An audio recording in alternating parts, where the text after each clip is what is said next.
You were describing the funeral as being what was supposed to be a moment of like, and then I did the work, and then the work will lead me to this place where now I can like seal up maybe a little bit of this open wound, and then it will slowly get easier. And later when you're like, I would plan a funeral every single day just to have something to do, as opposed to whatever the hell well, that's this is. the ritual, isn't it? So I was brought up in the Church of England. My grandfather was a vicar, and we grew up right next door to a church. And Mum used to make us go to the church, this village church.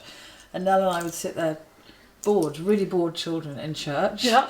And we went every Sunday. And then after Mum died, I kind of stopped going. Sometimes but then when she died, it was like, oh my gosh, I am so grateful for the fact that I understand and know these words of some prayers and some psalms and some hymns like are completely familiar to me, and walking into a church is familiar to me, because what I wanted, and I think what a lot of people want around death is ritual and solemnity. Yeah. And that's a really hard thing to find in the world that we live in now. Yeah. And the kind of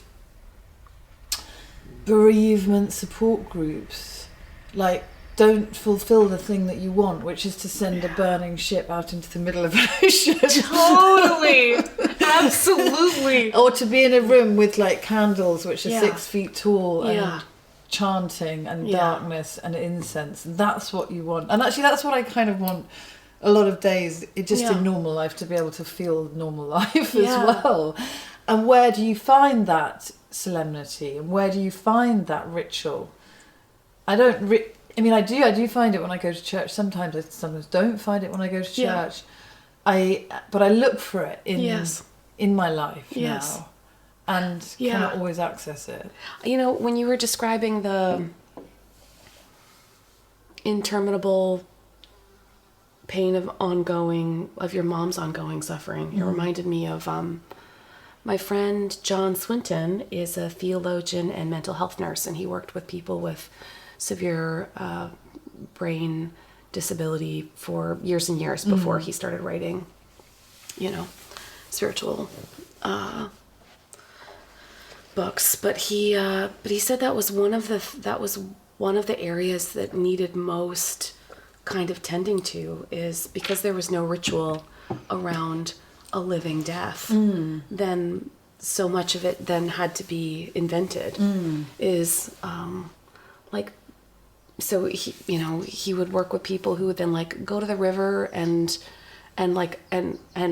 host a funeral for the person that they used to be, in order to just even create any traction around how do you get to do the ongoing work of grieving without having to keep that one original open sore open in the same way forever.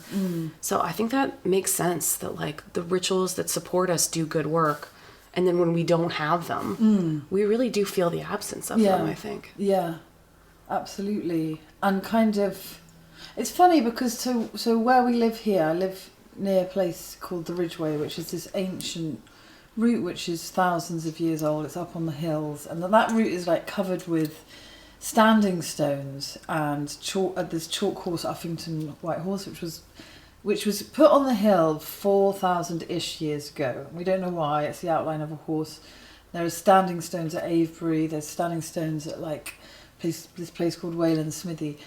Being around that landscape does help me to kind of touch a feeling of something ritualized, I suppose. And I have found myself going to that place, and also because my relationship with my mum, because I grew up near here, so my relationship with my mum and my sister is very much embodied within that sacred landscape, I suppose. And I feel lucky to have that. And kind of sometimes I want to like lie down in the earth and kind of press yourself right into it in a very physical, almost erotic way. Yeah. Rob Delaney the other day, whose beautiful book about grief and the death of his son is so stunning, and I was like, well, so I said something like, well, what can people do to be supportive? He's like, well, they can pick my other kids up for a minute to babysit so that I can go lie in the earth face down and have it absorb me and then have the snails drink my tears. Yes. And I was like, yes, that's it. That feeling. Exactly. Yes.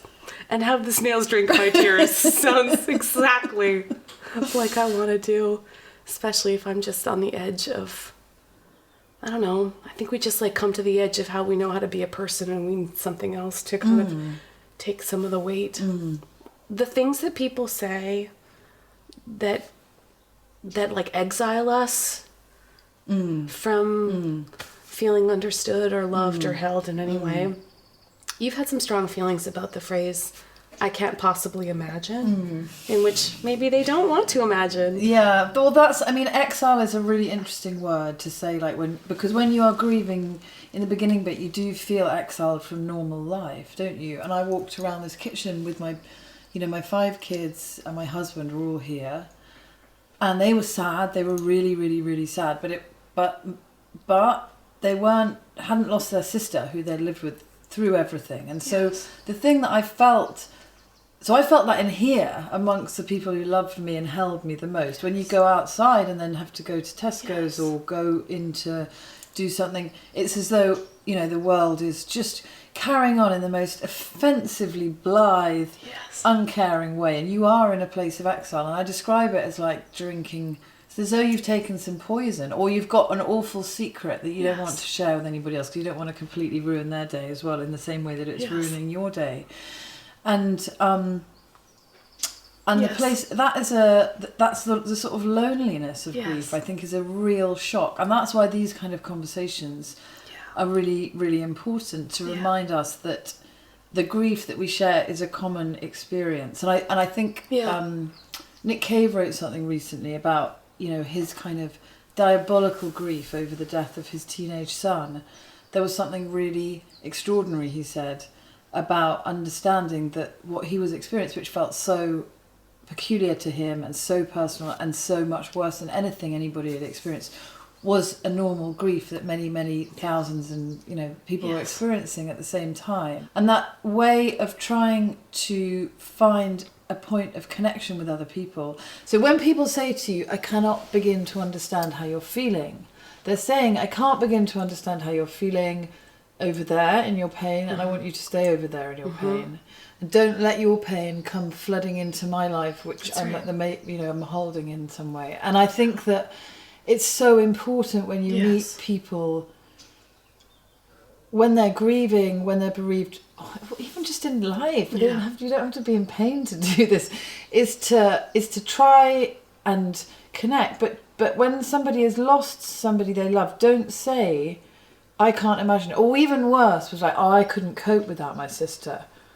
No. As though, I can cope fine without my sister. It's okay, and this is what it looks like, you know. Because actually what I was feeling was that I'm not coping without my sister. And yet you have to, because the extraordinary thing is that the beautiful, magnificent, appalling, devastating life continues. And that fact, that rolling forward of time and needs and life is so grotesque, and yet it is so amazing and it's so extraordinary.